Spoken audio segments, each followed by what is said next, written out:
ಅದೇ ಇವಾಗ ಅಲ್ಲಿದ್ದಾಗ ಧ್ರುವಂತ್, ರಕ್ಷಿತಾ, ಮಲ್ಲಮ್ಮ ಇವರೆಲ್ಲ ಒಂದು ಗ್ರೂಪ್ ಅಂತ ಫೀಲ್ ಆಗ್ತಿತ್ತು. ಚೆನ್ನಾಗೂ ಇರ್ತಿದ್ರು. ರಕ್ಷಿತಾನು ತುಂಬ ಅಜ್ಜಿ ಅಜ್ಜಿ ಅಂತ ಇಷ್ಟಪಡ್ತಿದ್ರು. ಬಟ್ ಅವಾಗ ಧ್ರುವಂತ್ ರಕ್ಷಿತಾನೂ ಇಷ್ಟಪಡ್ತಿದ್ರು. ಎಲ್ಲರೂ ಹೇಳ್ತಿದ್ರು ಒಂದು ಅಮ್ಮ ಸಿಕ್ಕಿದ್ರು ಒಂದು ತಂಗಿ ಸಿಕ್ಕಿದ್ರು ಧ್ರುವಂತ್ಗೆ ಅಂತ.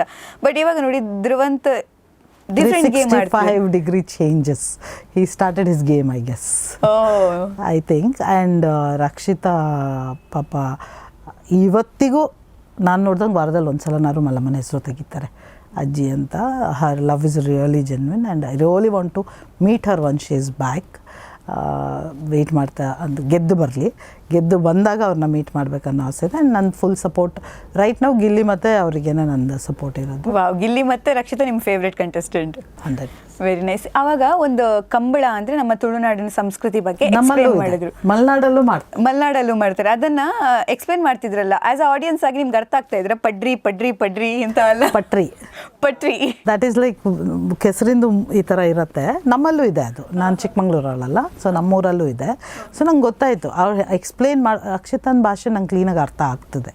ನಂಗೆ ಪ್ರಾಬ್ಲಮ್ ಆಗಲ್ಲ. Because few friends are from Mangalore. ಅನು ಎಲ್ಲ ಮ್ಯಾಂಗ್ಳೂರ್. ಸೊ ತುಳು ಕೇಳಿ ಸ್ವಲ್ಪ ಅದು ಅರ್ಥ ಆಗ್ತದೆ. ಅವ್ರು ಕನ್ನಡ ಗೊತ್ತಾಗುತ್ತೆ, ನನಗೆ ಅರ್ಥ ಆಗುತ್ತೆ. ಮಲ್ಲಮ್ಮಂಗೆ ಅರ್ಥ ಆಗಲ್ಲ. ಅವ್ರಿಗೆ ನಮ್ಮ ಕನ್ನಡನೇ ಅರ್ಥ ಆಗುತ್ತೆ. ಉತ್ತರ ಕನ್ನಡ ಅಲ್ವಾ ಅವರು, ದಟ್ಸ್ ವೈ ಅದು ನಮ್ಗೆ ಸ್ವಲ್ಪ ಕನೆಕ್ಟ್ ಆಗೋದು ಕಷ್ಟ. ಅಂದರೆ ಆ ವರ್ಡ್ಗಳು ಅನ್ನೋದು ಅವ್ರದ್ದು ತುಂಬ ಡಿಫ್ರೆಂಟ್ ಇರುತ್ತೆ.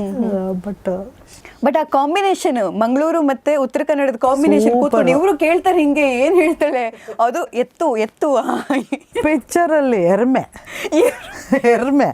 ಎಮ್ಮೆ ಅದು ಪಿಕ್ಚರಲ್ಲ ನಮ್ಮೂರಲ್ಲಿ. ಗೊತ್ತಾ ಅದು ವೆರಿ ನೈಸ್. ಅದು ಅವರಿಬ್ರು ಮಾತುಗಳು, ಅವರಿಬ್ರು ಪೂಲಲ್ಲಿ ಆಡ್ತಿದ್ದ ಆಟಗಳು. ಆ್ಯಂಡ್ ಇಬ್ಬರು ಒಟ್ಟಿಗೆ ಸ್ನಾನ ಮಾಡ್ತಿದ್ರಂತೆ. ಅವ್ರ ಬೆನ್ನಿವರು ಜೋರಂತೆ, ಇವ್ರ ಬೆನ್ನವರು ಜೋರಂತೆ. ಸೊ ಅದೆಲ್ಲ ಹೇಳ್ತಿದ್ದು. ಹೊರಡುವಾಗ್ಲೂ ಅಜ್ಜಿ ಲಾಸ್ಟ್ ಒಂದು ಬಾರಿ ಇಬ್ಬರು ಸ್ನಾನ ಮಾಡುವ ಬನ್ನಿ ಅಂತ ಹೇಳ್ಕೊಂಡು ಹೋದ್ಲು ಅಂತ ಎಲ್ಲ ರಕ್ಷಿತಾ ಬಗ್ಗೆ ಹೇಳ್ತಾಯಿತ್ತು. ಆ್ಯಂಡ್ ಜೆನ್ವಿನ್ ಪ್ರೀತಿ ತೋರಿಸಿದ್ದಾರೆ. ಆಮೇಲೆ ಅವರು ಇದರಲ್ಲೂ ಅವ್ರು ಹೊರಗಡೆ ಇದ್ರಲ್ಲ, ಹೋಟೆಲಲ್ಲಿ ಇದ್ರಲ್ಲ, ಆಗ ಯಾರಿಗೂ ಕಾಣದೇ ಇರೋಂಗೆ ನಂಬರ್ ಬರೆದು ಮಲ್ಲಮ್ಮ ಅವ್ರಿಗೆ ಕೊಟ್ಟಿದ್ದಾಳೆ, ಅಲ್ಲಿ ಹೊರಗೆ ಬಂದಮೇಲೆ ಕಾಂಟ್ಯಾಕ್ಟ್ ಮಾಡಿ ಅಂತ. ಅವ್ರು ಅದನ್ನು ಮಾಸ್ಕ್ ಒಳಗಿಟ್ಟು ಅದನ್ನು ಹೊಲ್ಕೊಂಡು ಇಲ್ಲೆಲ್ಲ ಇಟ್ಕೊಂಡು ತಗೊಂಡು ಬಂದಿದ್ದಾರೆ.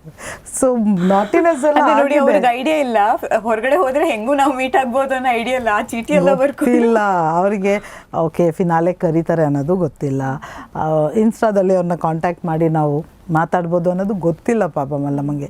ತಪ್ಪೋಗ್ಬಿಡತ್ತೆ ಅಂತ ಅವಳು ಬರ್ಕೊಟ್ಟಿದ್ದಾರೆ, ಇವರು ತೆಕ್ಕೊಂಡು ಬಂದಿದ್ದಾರೆ. She is also innocent, I guess. Yes, both are like ಅವ್ರ ಕಾಂಬಿನೇಷನ್ ತುಂಬ ವರ್ಕ್ ಆಗ್ತಿದ್ರು. ಅವ್ರು ಮಾತಾಡೋದು, ಯಾಕಂದರೆ ಇವರಿಗೆ ಎಕ್ಸ್ಪ್ಲೈನ್ ಮಾಡೋದಕ್ಕೆ ಇನ್ನೊಂದು ಎಕ್ಸ್ಟ್ರಾ ಎಫರ್ಟ್ ರಕ್ಷಿತಾ ಕಡೆಯಿಂದ, ಇವ್ರು ಅರ್ಥ ಮಾಡ್ಕೊಳ್ಳೋದಕ್ಕೆ ಇನ್ನೊಂದು ಎಕ್ಸ್ಟ್ರಾ ಎಫರ್ಟ್. ಆ್ಯಕ್ಚುಲಿ ಆ ಜಗಳದ ಮಧ್ಯ ಇವರಿಬ್ರದೊಂದು ಕ್ಯೂಟ್ ಲವ್ ಸ್ಟೋರಿ ತರ ಕಾಣಿಸ್ತಿತ್ತು. ತುಂಬಾ ಅವ್ರು ಗೊತ್ತಾ, ಗಾರ್ಡನ್ ಹೊರಗಡೆ ಎಲ್ಲ ಆಟ ಆಡೋ ಸೀನ್ ಇತ್ತು ಗೊತ್ತಾ, ಇವ್ರು ವಾಸ್ ಸೋ ಫನ್ನಿ. ಚೆನ್ನಾಗಿತ್ತು ಆ್ಯಕ್ಚುಲಿ. ಮಲ್ಲಮ್ಮ ಇದ್ದಾಗ ಚೆನ್ನಾಗಿತ್ತು ಬಿಗ್ ಬಾಸ್ ನೋಡ್ಲಿಕ್ಕೆ. ಈಗಲೂ ಚೆನ್ನಾಗಿದೆ. ಅದೇ ಸ್ವಲ್ಪ ಫೈಟ್ ಅದು ಅಂದ್ರೆ ಈ ಕ್ಯೂಟ್ನೆಸ್ ಮಿಸ್ ಮಲ್ಲಮ್ಮ ಇಲ್ಲ ಅಂದ್ರೆ. ಬಟ್ ಅವ್ರು ಥರ್ಡ್ ವೀಕ್ ಕಂಪ್ಲೀಟ್ ಡೌನ್ ಆದ್ರಲ್ವಾ, ಕಂಪ್ಲೀಟ್ ಅಂದ್ರೆ ಎಲ್ಲೂ ಅವ್ರು ಕಾಣಿಸೋದೇ ಇಲ್ಲ ಅನ್ನೋ ತರ ಆಗೋಯ್ತು ಮಲ್ಲಮ್ಮ. ನಮಗೂ ಬಹಳ ಆಶ್ಚರ್ಯ ಆಯ್ತು, ಯಾಕೆ ಮಲ್ಲಮ್ಮ ಎಲ್ಲೂ ಕಾಣ್ತಿಲ್ಲ ಅಂತ.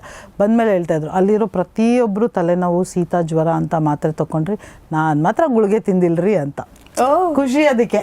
ನಾನು ಸ್ಟೇಜ್ ಆದರೂ ನನಗೆ ಹುಷಾರು ತಪ್ಪಲಿಲ್ಲ ಅಂತ. That way touch she is very strong immunity.